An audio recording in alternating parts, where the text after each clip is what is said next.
ரமேஷ், அலங்கியம், வள்ளிமால், தர்சனா.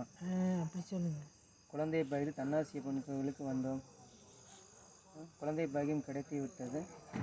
11 வருடம் கழித்து மீண்டும் சாமியை தரிசிக்க வந்திருக்கிறோம். எங்கள் பேர் வள்ளிமால். நாங்கள் அலங்கியத்துலேருந்து வந்தோம். கல்யாணம் முடிச்சு 2 வருஷம் குழந்தை இல்லாமல் இருந்தோம். அப்புறம் எங்கள் வீட்டுக்கு பக்கத்தில் ஒருத்தவங்க இந்த கோயிலுக்கு உங்களை வர சொல்லிக்கிறாங்கன்னு சொன்னாங்க. அதனால நாங்கள் வந்தப்போ கோயிலில் யாருமே இல்லை. சாமி கும்பிட்றக்கு சும்மா சும்மா பார்த்துட்டு போகலான்ட்டு வந்தோம். அப்போ 100 நாளத்து வேலைக்காரங்க வந்தாங்க. அவங்களுக்கு ஒருத்தவங்க மேலே சாமி அருள்வாக்கு சொன்னாங்க. உங்களுக்கு தான் தொலைவிட்டு இருந்து 2 வருஷமாக நீங்கள் சனிக்கிழமை இந்த ஞாயிற்றுக்கிழமை அன்னைக்கு வாங்க அப்படின்னு சொன்னாங்க. சரின்னு போட்டு நாங்கள் ஞாயிற்றுக்கிழமை அன்னைக்கு வந்தோம். பிடிச்சது பிடிவாரு 3 பேர்த்துக்கு மட்டும்தான் சாமி சொன்னார். அது 2 பசு ஒரு காளை அவங்க வந்திருக்காங்க. வாங்க வாங்க வடக்கிழத்துலேருந்து வந்திருக்காங்கன்னு சொன்னாங்க.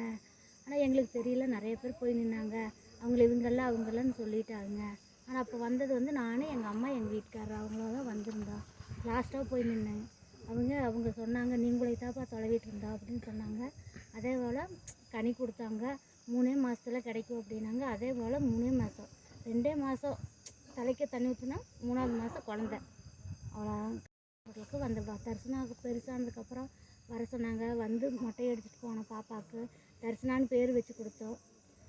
தரிசனா பெரிய பிள்ளையாகிட்டாலும் சாமி கும்பிட வந்திருக்கிறோம். இன்னைக்கு நைட்டு